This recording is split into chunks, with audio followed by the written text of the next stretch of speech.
Samantala, tiniyak ng National Food Authority na bibili pa rin ito ng palay sa mga magsasaka sa mataas na presyo. Sa gitna yan ng pangambang babaha ng imported na bigas at maapektuhan ng kanilang kita dahil sa pagbaba ng taripa. Nasa frontline ng balitang yan si Shaila Francisco.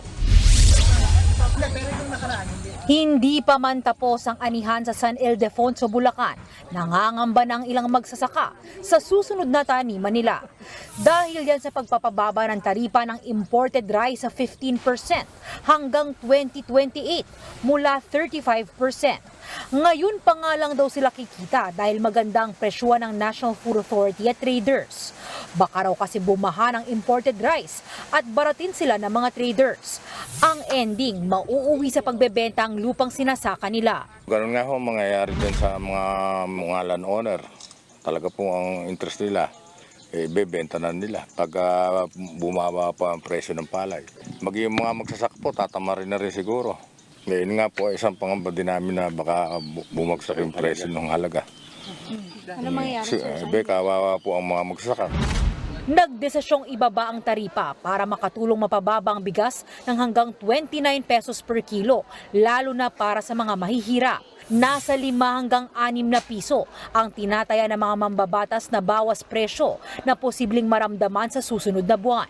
Pero ayon sa agricultural groups, kung target naman daw ipababain ang presyo, ay bakit di na lang sa lokal na magsasaka kumuha? Hindi necessary ang tariff reduction kung ang pakay mo lang naman ay ibaba yung bigas at magsasubsidize ka rin naman. You purchase sa local, ipagiling mo sa local, tapos sila makikinabang, yung millers and farmers ang makikinabang instead ng mga importers.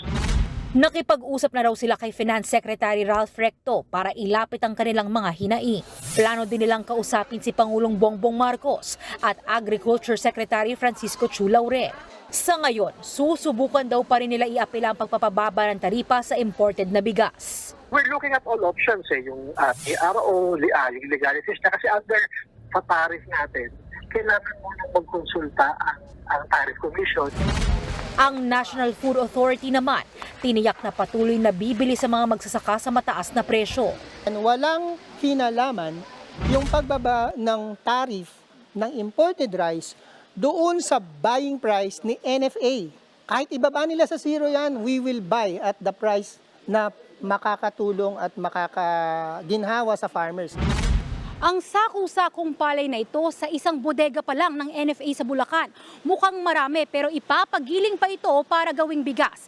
Sa kabuuan na sa 136,000 metric tons ng bigas, ang reserba ngayon ng NFA, ang halagang yan kapos pa rin sa target na supply. Katumbas lang kasi ang supply na yan ng halos pang-4 na araw na konsumo ng buong Pilipinas. Malayo sa pang-9 na araw na supply na target na meron dapat sila lagi. Lalo na kung kailangan ng biglang ayuda oras na may tumamang kalamidad. Sapat pa naman raw ang kasalukuyang stocks na yan para makatugon sa kalamidad. Pero makakatulong din daw ang tuloy-tuloy na bili nila sa mga magsasaka para punan ng stocks ng NFA. Nagbabalita mula sa Frontline, Shaila Francisco, News 5. Mga kapatid, Jiggy Manikad po, iba na ang may alam at may pakialam sa panahon ngayon. Para sa konkreto, kumpleto at komprehensibong balitaan sa Frontline, mag-follow at mag-subscribe sa social media pages ng News 5.